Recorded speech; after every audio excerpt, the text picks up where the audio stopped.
बिस्मिल्लाहिर्रहमानिर्रहीम। मेरा नाम खालिद मदनी है और आप देख रहे हैं मेरा यूट्यूब चैनल मुफ्ती खालिद मदनी। फ़ज़ाइल अमाल पर धड़ाधड़ लोग एतराज़ कर रहे हैं। आजकल जब से सऊदीया के अंदर तबलीगी जमात पर पाबंदी लगी है, उन्होंने चूँकि ये भी इशू उठाया है कि फ़ज़ाइल अमाल में ज़ईफ़ हदीसें हैं, तो धड़ाधड़ लोग एतराज़ कर रहे हैं और कह रहे हैं फ़ज़ाइल अमाल झूठी किताब है, झूठी किताब है। जिसको हदीस की तारीफ़ ही नहीं आती वो भी कह रहा है फ़ज़ाइल अमाल झूठी किताब है, इसमें झूठी हदीसें हैं, इसमें कमज़ोर ज़ईफ़ हदीसें हैं, मौज़ू हदीसें हैं, इस तरह की हदीसें हैं। मैं उन सब से ये रिक्वेस्ट करना चाहता हूँ कि यार, मुअद्दबाना गुजारिश करना चाहता हूँ कि कोई एक हदीस दिखा दो हमें जो फ़ज़ाइल अमाल में हो लेकिन बड़ी किताबों में ना हो। कोई एक हदीस हो आपके पास फ़ज़ाइल अमाल से हमें दिखाओ कि जो हज़रत ने अपनी किताब में लिखी हो, लेकिन वही हदीस बड़ी किताबों के अंदर मौजूद नहीं, सियासता के अंदर मौजूद नहीं, बड़ी बाकी किताबों मुवत्ता इमाम मालिक के अंदर मौजूद नहीं, या मुस्नद इमाम अहमद बिन हंबल के अंदर मौजूद नहीं, या मुस्नद इमाम आज़म के अंदर मौजूद नहीं। कोई एक हदीस तो हमें दिखा दो। कोई एक हदीस भी आपको ऐसी नहीं मिलेगी जो सिर्फ फ़ज़ाइल अमाल में हो, बाकी किताबों में ना हो, बड़ी किताबों में ना हो। जब फ़ज़ाइल अमाल के अंदर वो हदीस बयान की गई है तो आप हमें झूठा कह रहे हैं, लिखने वाले को हज़रत मौलाना ज़करिया कानवी रहमतुल्लाह को झूठा कह रहे हैं, जो फ़ज़ाइल अमाल को पढ़ते हैं उनको आप कज़्ज़ाब और झूठे और तबलीगी भाइयों को पता नहीं क्या से क्या कह रहे हैं। मेरे भाई, मैं ये अर्ज़ करना चाहता हूँ कि अगर तुम्हारे यहाँ उस हदीस को लिखने से बंदा झूठा बन जाता है तो फिर बड़ा मुहद्दिस मुवत्ता इमाम मालिक ने मुवत्ता इमाम मालिक में इमाम मालिक ने वही हदीस नकल किया, फिर उसको भी झूठा कहो ना, ताकि लानत की फिटकार तुम्हारे चेहरे पे ज़रा सीधी आके पड़े। समझ रहे बात को? अगर ये हदीस नकल करना जिसको तुम ज़ईफ़ कह रहे हो बंदा झूठा बन जाता है, तो फिर बड़े मुहद्दिस ने जो वो हदीस नकल किया फिर उसको झूठा क्यों नहीं कहते आप? अगर ये हदीस नकल करने से बड़ा मुहद्दिस झूठा नहीं बनता तो हज़रत मौलाना ज़करिया कानवी रहमतुल्लाह भी झूठा नहीं बनते। और ये हदीस जिसको आप ज़ईफ़ कह रहे हैं, वो हदीस अगर अबू दाऊद शरीफ के अंदर मौजूद होने की वजह से अबू दाऊद शरीफ झूठी किताब नहीं बनती, तो फ़ज़ाइल अमाल में यही हदीस मौजूद होने की वजह से भी फ़ज़ाइल अमाल झूठी किताब नहीं बनती। अगर इस हदीस की वजह से फ़ज़ाइल अमाल को झूठी किताब कहते हो तो अबू दाऊद शरीफ को झूठी किताब कहो ना फिर, है, ताकि तुम उसकी तरफ अबू दाऊद की तरफ उंगली उठाओ ना, ताकि तुम्हारी उंगलियां उम्मत मुस्लिमा काट डाले। ज़बान चलाओ इमाम अबू दाऊद के खिलाफ ताकि तुम्हारी ज़ुबान काट डाले, गुद्दी से खैर डाले उम्मत मुस्लिमा। क्यों नहीं करते तुम? सिर्फ तबलीगियों के खिलाफ बोलना है, जो तुम्हें कुछ नहीं कहते सिर्फ उन्हीं के खिलाफ बोलना है। कोई एक हदीस, मैं फिर कह रहा हूँ, कोई एक हदीस फ़ज़ाइल अमाल की दिखा दो जो बड़ी किताबों के अंदर मौजूद ना हो। जब बड़ी किताबों के अंदर मौजूद है, अगर बात करनी है तो बड़ी किताब वाले मुसन्निफ पर करो भाई। मैं एक बात लोगों को बताता हूं अबू दाऊद शरीफ से उठाकर, और फिर आप मुझे झूठा कहें, कज़ाब कहें, ये कहें, फलां कहें। भाई मुझे क्यों कह रहे हो? मैं तो अबू दाऊद शरीफ को पढ़ रहा हूं, इमाम अबू दाऊद पे बात करो फिर। एक बात।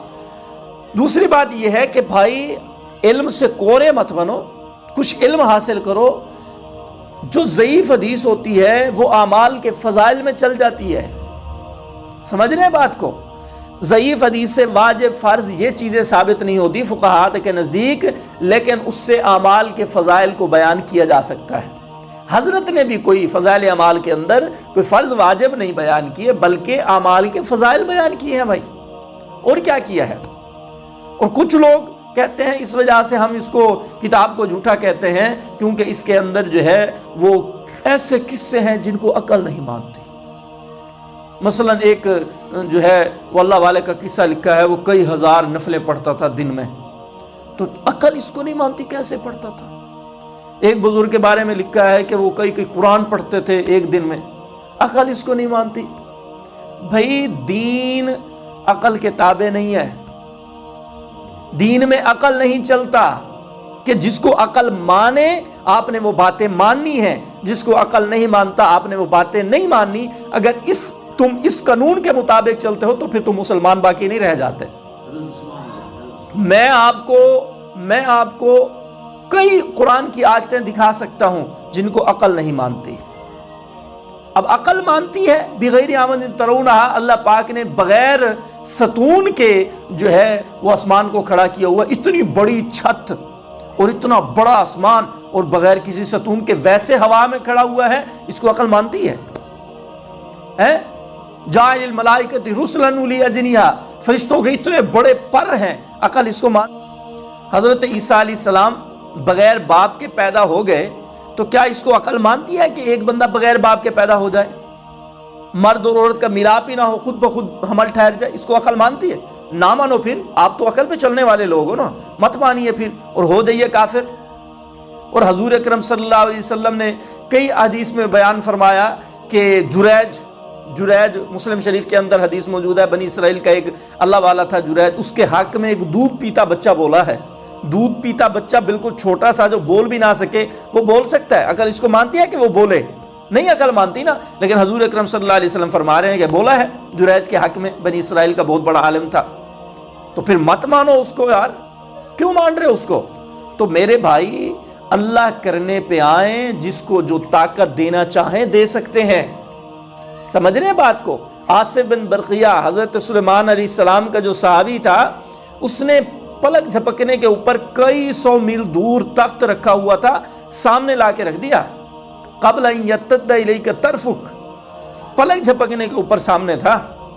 پھر عقل اس کو مانتی ہے کہ کئی میل 100 میل دور تخت پڑا ہوا ہو اور ایک منٹ میں وہاں سے اٹھ کر یہاں پہ آ جائے بڑا تخت، سمجھ رہے ہیں بات کو، اور وہ یہاں سامنے آ جائے؟